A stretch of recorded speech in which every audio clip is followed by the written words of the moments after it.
Bismillahirrahmanirrahim. Read.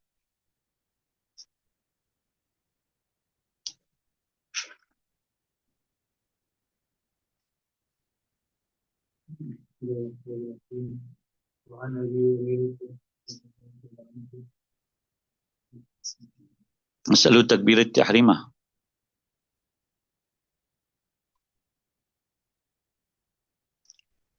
وعنه قال رسول الله صلى الله عليه وسلم. بسم الله الرحمن الرحيم. وعنه قال رسول الله صلى الله عليه وسلم: مفتاح الصلاة الطهور وتحريمها التكبير وتحليلها التسليم. رواه أبو داود والترمذي والدارمي ورواه ابن ماجه عنه أو عن أبي هريرة رضي الله تعالى. Right. So there's an from Hazrat Ali radiallahu anhu, right? Nabi Karim sallallahu alaihi wasallam says that the key to salah is cleanliness, and its tahrim is takbir, and its tahleel is taslim, right? And there's Nabi Abu Dawud, Tirmizi, Darimi, and Ibn Majah also, right? Now,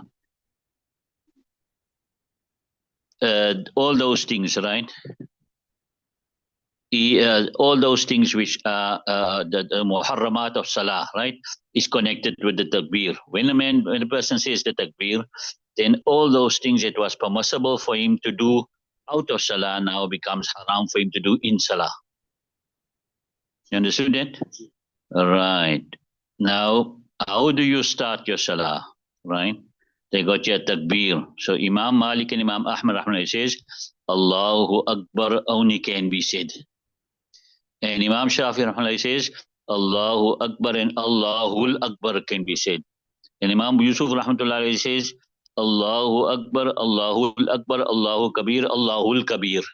You did this in Hidayah.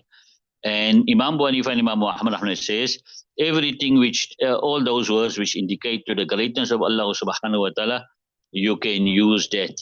So you can even use Allahu A'lam also. All right. Let's see now.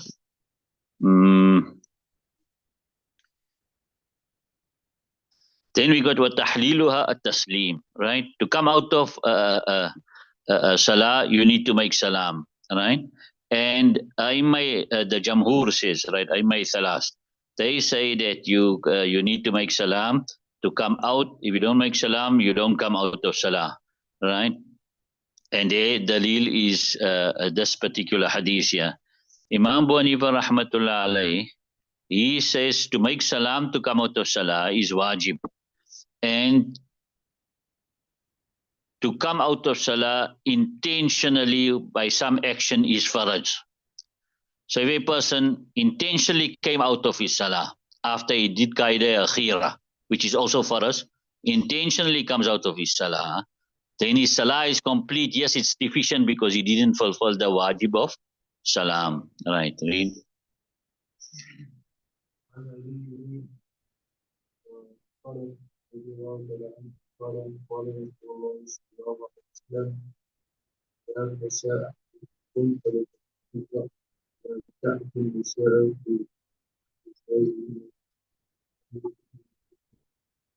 Imam Ali ibn Talaq radiallahu anhu said, Nabi Karim says, when none of you break wind, then you should make wuzu and you should not come to the women in their back passages. Right. So what's fasa? Fasa is actually that wind without sound. That wind without sound. Right. And why does this wind break the wuzu? Is because it is possible that some of the najis, comes out of a najis passage. And so some of the atoms or tiny particles comes out with that. And therefore it breaks the wuzu. Yes, though that wind which comes through the front private parts, male or female, doesn't break the wuzu, right? Unless a woman is mufdat. In other words, her front private front passage and her back passage, there is no separation. Do you understand? There is no separation between those two. Then it will break the wuzu. Bismillahirrahmanirrahim. وعن معاوية بن أبي سفيان رضي الله تعالى عنه أن النبي صلى الله عليه وسلم قال إنما العينان وكاء السهل فإذا نامت العين استطلق الوكاء رواه الدارمي. That is from Muawiyah bin Abi Sufyan that Nabi Karim Sallallahu Alaihi Wasallam says, indeed the eyes is the prop of the buttocks. So when the eyes sleep, then the prop opens, right? I'll give you another translation for Vika now, right? So what is Vika actually? Vika is that like a shoelace which is used to tie the bag. You know, you have that shoe like a lace type of thing on top of the bag, and you tie it up with that. So that is Vika.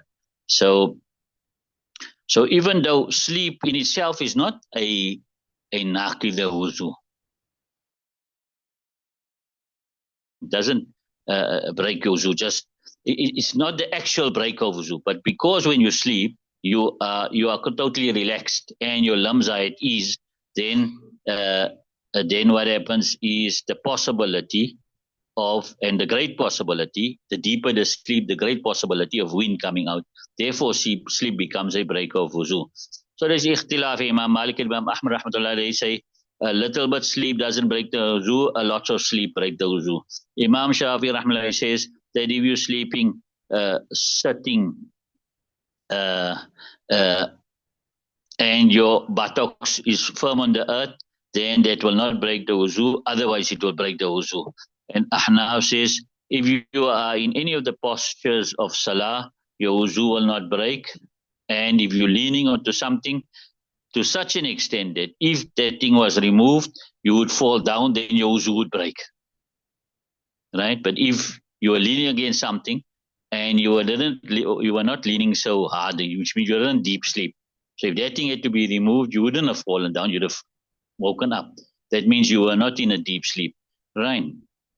And right, then we have here,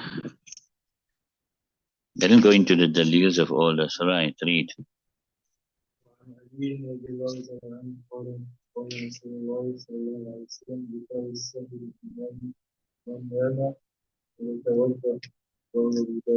قال شيخ الإمام السنة رحمه الله على سبيل القول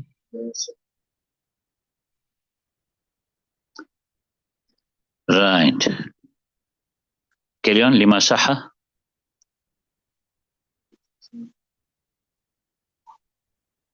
Okay. Now from Ali radiallahu anhu said, Nabi Karim says,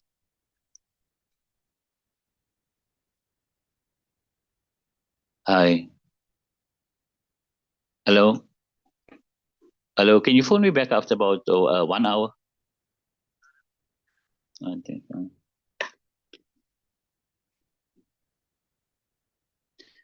Right. Now from Ali radiallahu anhu said that the prop of the buttocks is the eye. So whoever sleeps, then he should make wuzu. Imam Dawud narrated the hadith. And Sheikh Imam Muhi Sunnah, rahimullah, said this is in other than the one who's sitting. Lima sahha Anasin, because of what is correct from Anas radiallahu anhu. So then he gives the hadith here. That see, we don't have that hadith here, right? That the companions of Nabi Akram used to await Isha until their heads used to drop, and then they used to recite recite salah, and then they used to make wuzu. Right? You got there Rawahu Abu Dawud wa Tirmidhi, no? Read.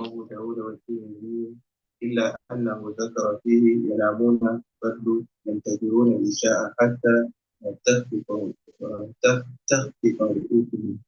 Imam Abu Dawud and Tirmidhi narrated this, except that he mentions in it Yanamun, that they were sleeping in exchange of Yantazirun.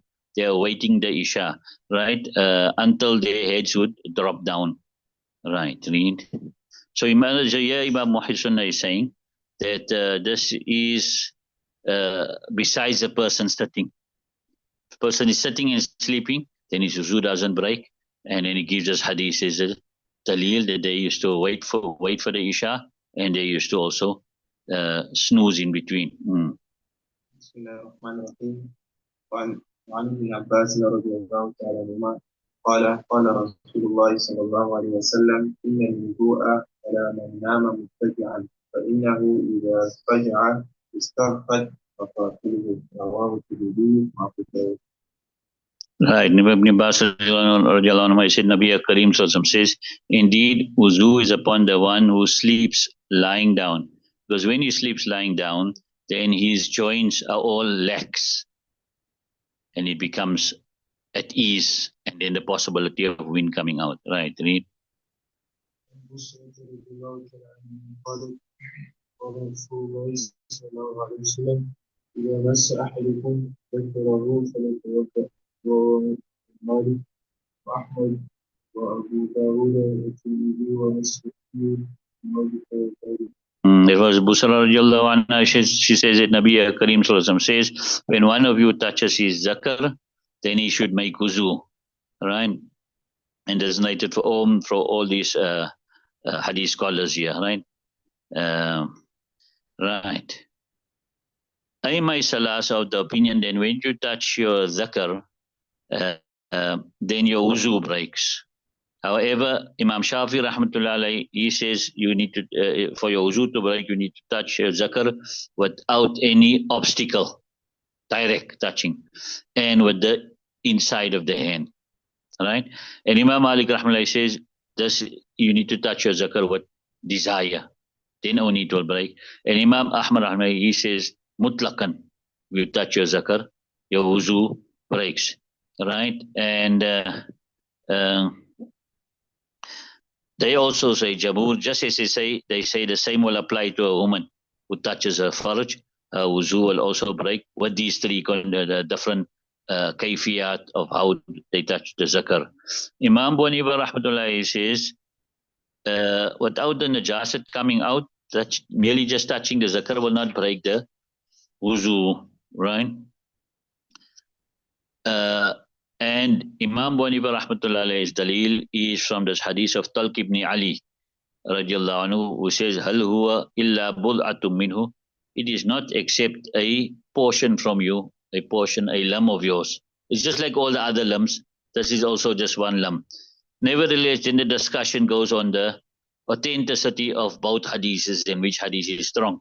So they come to the conclusion that both hadiths are sahih. All right.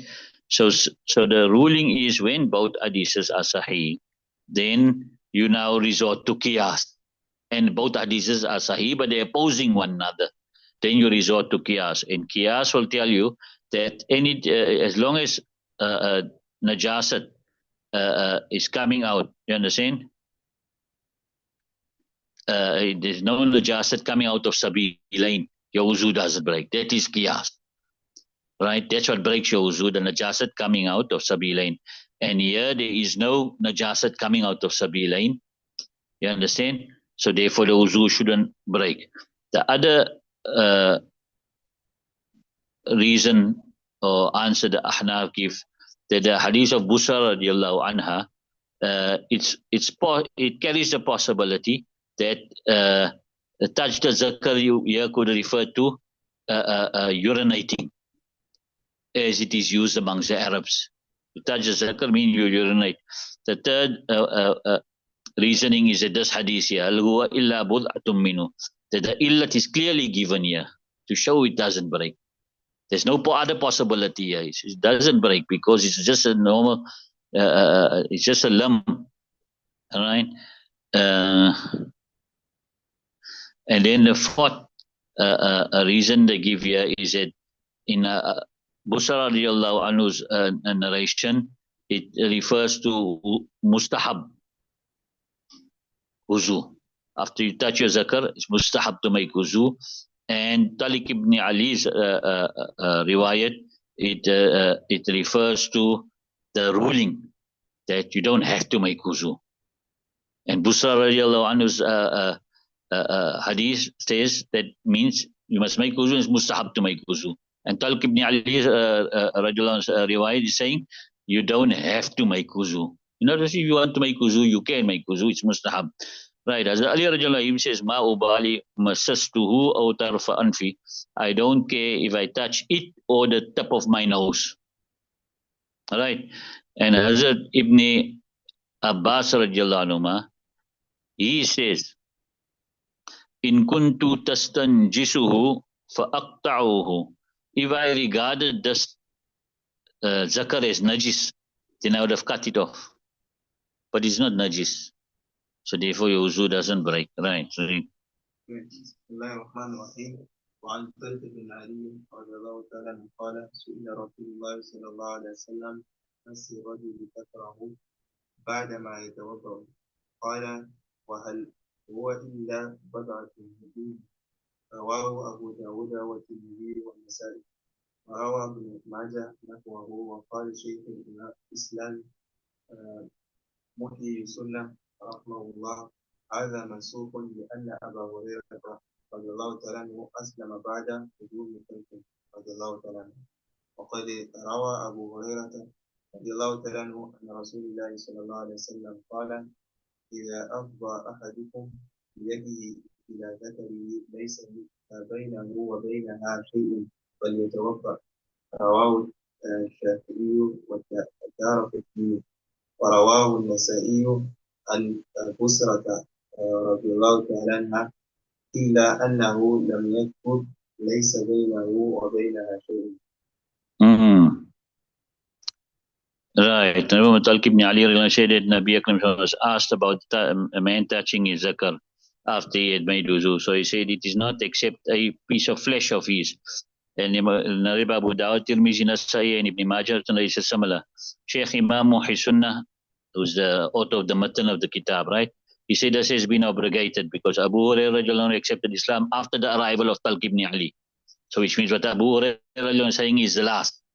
So he's saying that and Imam Abu Hurairah narrate from Nabi Karim Sallallahu is that when one of you reaches with his hand to his zakar, there is not between it and between him and between it anything, then he should make wuzu. So he's showing Sheikh Imam Muhi Sunnah that the Talq ibn Ali's riwayat is mansukh, and this is the opinion, you understand? And it's narrated by Shafi, Daraqutni, Nasai from Busra, except that he did not mention there is not between him and between it anything. Okay, leave it till there. So Busra radiallahu anha, Busra radiallahu